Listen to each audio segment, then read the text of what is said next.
So ఈ last problem చూద్దాం. ఇది ఎలా కన్వర్ట్ చేయాలి క్వాడ్రాటిక్ ఈక్వేషన్గా, ఈ సిచ్యువేషన్ ఎలా కన్వర్ట్ చేయాలో చూద్దాం.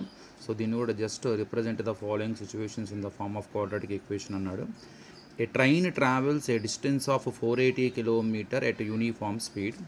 If the speed had been 8 km per 1 hour less, then it would have taken 3 hours more to cover the same distance. We need to find the speed of the train. ఒక train 480 kilometres ఒక uniform స్పీడ్లో travel అవుతూ ఉంది.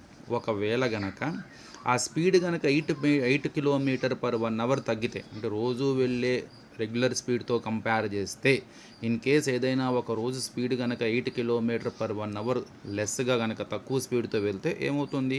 Speed తగ్గింది కాబట్టి journey time పెరిగిద్ది. రోజు వెళ్ళే టైంతో కంపేర్ చేస్తే ఇంకెక్కువ టైం పట్టిద్ది. సో అదే అన్నాడు, it would have taken 3 hours more to cover the same distance. ఆ డిస్టెన్స్ కవర్ చేయడానికి 3 అవర్స్ ఎక్కువ పట్టింది. ఎందుకని? స్పీడ్ తగ్గించాడుగా. ఎంత స్పీడ్ తగ్గించాడు? 8 కిలోమీటర్ పర్ 1 అవర్ తగ్గించాడు. అయినా స్పీడ్ ఆఫ్ ద ట్రైన్ కనుక్కోవాలి. సో ట్రావెల్ చేయాల్సిన డిస్టెన్స్ 480. అది ఎంత స్పీడ్తో వెళ్తుందో తెలియదు, కానీ ఒకవేళ స్పీడ్ కనుక ఒక 8 కిలోమీటర్ పర్ 1 అవర్ కనుక తగ్గిస్తే, సో రోజు పట్టే టైంతో కంపేర్ చేస్తే ఒక 3 అవర్స్ ఎక్కువ టైం పడుతుంది. చూద్దాం ఇది. సో ఇంతకీ ఇక్కడ టోటల్ డిస్టెన్స్ ఎంత? To be covered. So total distance is equal to 480 kilometres. ఇంతకు ఇక్కడ ట్రైన్ రెగ్యులర్గా ఒక యూనిఫామ్ స్పీడ్తో వెళ్తుంది అన్నాడు. సో మనకు ఆ స్పీడ్ తెలియదు. Let the speed of the train x kilometre per 1 hour. Speed ఎప్పుడు కిలోమీటర్ పర్ 1 అవర్లో ఉండాలి. So x kilometre per 1 hour. రోజు వెళ్ళే స్పీడ్ ఇది. ఈ స్పీడ్తో వెళ్తే ఈ 480 కిలోమీటర్ ట్రావెల్ చేయడానికి ఎంత టైం పట్టింది? ఆ టైం కనుక్కోవాలి. ప్రాబ్లం అంతా మనకి టైంలో ఉంది కాబట్టి, so time taken to travel ఎన్ని kilometres? 480 kilometres at the speed ఎంత? x kilometre per 1 hour speed. At x kilometre the speed of x kilometre per 1 hour. So ఈ 480 కిలోమీటర్స్ని ఈ x కిలోమీటర్ పర్ 1 అవర్ స్పీడ్తో వెళ్తే ఎంత టైం పడుతుంది? టైంకి formula ఏంటి? Distance by speed. సో ఎంత డిస్టెన్స్ వెళ్ళాలి? 480 బై ఎంత స్పీడ్తో వెళ్తున్నాం? x.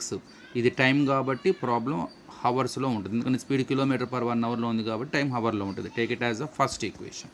సో ఇది రోజు రెగ్యులర్గా వెళ్ళే తన స్పీడ్తో వెళ్తే ఆ 480 కిలోమీటర్ ట్రావెల్ చేయడానికి పట్టే టైం ఇది 480 బై x అవర్స్. ఇప్పుడు నౌ స్పీడ్ ఏమైంది? Now speed is equal to ఒక 8 కిలోమీటర్ పర్ 1 అవర్ తగ్గించాడు ప్రాబ్లం ప్రకారము. So if the speed is 8 kilometre per 1 hour less, అంటే తగ్గింది, అంటే రోజు వెళ్ళే స్పీడ్తో కంపేర్ చేస్తే 8 తగ్గింది, అంటే తీసేయాలి. ఎక్స్లో నుంచి -8 తీద్దాం. x -8 kilometre per 1 hour. ఇప్పుడు ఈ స్పీడ్తో వెళ్తే సేమ్ అదే డిస్టెన్స్ ట్రావెల్ చేయడానికి ఎంత టైం పడుతుందో కనుక్కుందాం ఇప్పుడు. So time taken to travel same 480 కిలోమీటరే ఎట్ ద స్పీడ్ మారింది. ఇంతకుముందు x కిలోమీటర్ పర్ 1 అవర్ స్పీడ్తో వెళ్ళే ట్రైను ఇప్పుడు ఒక 8 కిలోమీటర్ పర్ 1 అవర్ తగ్గింది కాబట్టి x -8 కిలోమీటర్ పర్ 1 అవర్ స్పీడ్తో వెళ్తుంది. మరి ఇదే 480 కిలోమీటర్ వెళ్తానికి ఇప్పుడు ఈ స్పీడ్తో ట్రావెల్ చేస్తే ఎంత టైం పడుతుంది? టైంకి ఫార్ములా ఏంటి? Distance by speed. So distance by ఎంత డిస్టెన్స్? ఇప్పుడు డిస్టెన్స్లో మార్పు లేదు 480, కానీ స్పీడ్ మారింది. ఇంతకుముందు x రెగ్యులర్గా వెళ్ళే యూనిఫామ్ స్పీడ్ అది, ఇప్పుడు దాన్ని 8 తగ్గించాడు, అంటే x -8 స్పీడ్. టైం కాబట్టి హవర్స్లో ఉంటుంది. Take it as second equation. So జనరల్గా ఆలోచించండి, ఎప్పుడైతే స్పీడ్ తగ్గిందో టైం జర్నీ పెరగాలిగా. సో రోజు వెళ్ళే టైంతో కంపేర్ చేసుకుంటే ఈ టైము దానికన్నా ఎక్కువ టైం పట్టింది, అదే ఇచ్చాడు. ఇది 3 అవర్స్ మోర్. ఎంత? దేనికన్నా? సో దీనికన్నా. ఎప్పుడైతే the speed is 8 kilometre per 1 hour reduce అయ్యిందో, so journey has taken 3 hours more. So రోజు వెళ్ళే టైంతో కంపేర్ చేస్తే 3 గంటలు ఎక్కువ పట్టింది. కామన్, అది స్పీడ్ తగ్గింది కాబట్టి ఎక్కువ జర్నీ ఉంటుంది. సో ఎక్కువ టైం తీసుకుంటుంది ఆ 480 కిలోమీటర్ల దానికి. ఎన్ని అవర్స్ ఎక్స్ట్రా పట్టింది? 3 అవర్స్. అంటే ఈ టైంకి x kilometre per 1 hour speed వెళ్ళినప్పుడు పట్టిన టైంకి తగ్గించి వెళ్ళినప్పుడు టైంకి డిఫరెన్స్ వాడు ఇచ్చేసాడన్నమాట, 3 hours. According to the problem, difference in time interval ఎక్కువ అన్నా తక్కువ అన్నా, సో అదేంటి మనకి? Difference 3 hours. సో ముందు ఎక్కువ టైం పట్టింది రాయాలి, ఎక్కువ జర్నీ పట్టింది. ఎక్కువ జర్నీ ఎప్పుడు పడుతుంది? స్పీడ్ తగ్గినప్పుడేగా, అంటే రెండవ ఈక్వేషన్. ఎంత టైం అది 480/x-8 డిఫరెన్స్ కాబట్టి మైనస్.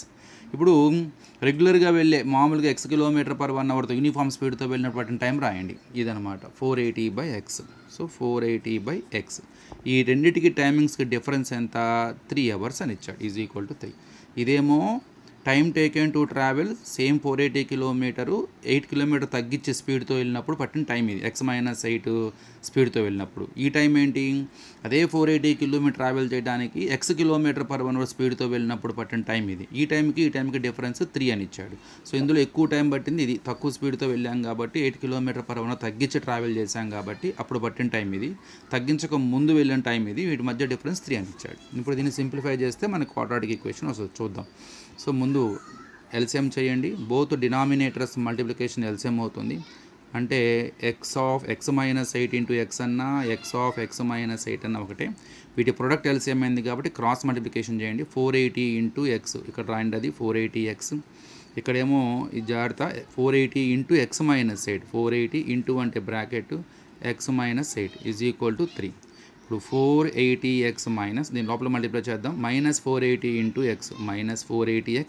ఇక్కడ జాగ్రత్తగా ఉండాలి. -480 ఇంటూ -8 సింబల్స్ మల్టిప్లై చేయండి. ముందు మైనస్ ఇంటూ మైనస్ ప్లస్ 480 8 జారు 480 ఇంటూ 8.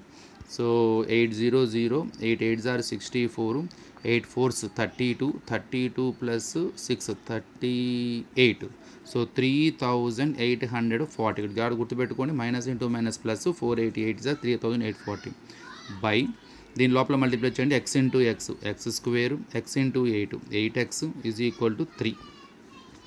ఇక్కడ plus 480x minus 480x cancel, subtraction చేస్తే 480x మైనస్ 480 0 అయిపోతుంది. మిగిలింది 3840 by x² minus 8x is equal to 3. No denominator అంటే 1. క్రాస్ మల్టిప్లికేషన్ చేయండి ఇక్కడ. సో 3తో స్టార్ట్ చేయండి ముందు.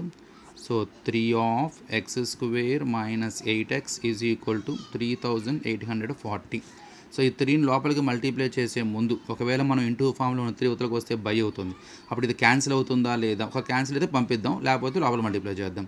3 1 3 3 2 6 24 క్యాన్సిల్ అయ్యే అవకాశం ఉంది. కాబట్టి ఇంటూ ఫామ్లో ఉన్న 3 ఉత్తరకు పంపించండి. బై ఫామ్ అవుతుంది. x² minus 8x is equal to 3840/3. Cancellations 3 1 3 2 6 24 ఉంటుంది. 3 8 0. సో మొత్తం మీద ఏంటి ఆ quadratic equation? x² minus 8x is equal to 1280. So అది కూడా యువతలకు వచ్చేస్తే సో ఎంత అవుతుంది? x² మైనస్ 8x ఈ మైనస్ 1280 అవుతుంది, ప్లస్ 1280 అవుతలకు వస్తే మైనస్ 1280 ఈజ్ ఈక్వల్ టు అవుతుంది, ఏమీ లేకపోతే 0. సో ఇది మనకు కావాల్సిన క్వాడ్రాటిక్ ఈక్వేషన్. సో చాలా ఇంపార్టెంట్ అయింది ఇది కూడా. సో ఎంత స్పీడ్తో వెళ్తుందో మనకు తెలియదు, x అనుకున్నాము. సో ఆ x మీద ఆ స్పీడ్తో వెళ్తే 480 ట్రావెల్ చేయడానికి పట్టిన time distance by speed 480/x. ఇప్పుడు స్పీడ్ తగ్గింది, అది x-8. సో ఇప్పుడు 8 km/h తగ్గించారు. ఇప్పుడు ఈ స్పీడ్తో వెళ్తే అదే డిస్టెన్స్ ట్రావెల్ చేయడానికి పట్టే time distance by speed distance 480, speed తగ్గింది x-8. వీటి మధ్య డిఫరెన్స్ 3 hours అని ఇచ్చాడు. ఇందులో ఎక్కువ జర్నీ పట్టేది ఏది? Second equation. ఎందుకంటే తక్కువ స్పీడ్తో వెళ్ళాం కాబట్టి అది ముందు రాసి తర్వాత ఫస్ట్ టైం రాయండి 480/x -3. దీన్ని సింప్లిఫికేషన్ చేసుకుంటూ try to convert the quadratic equation.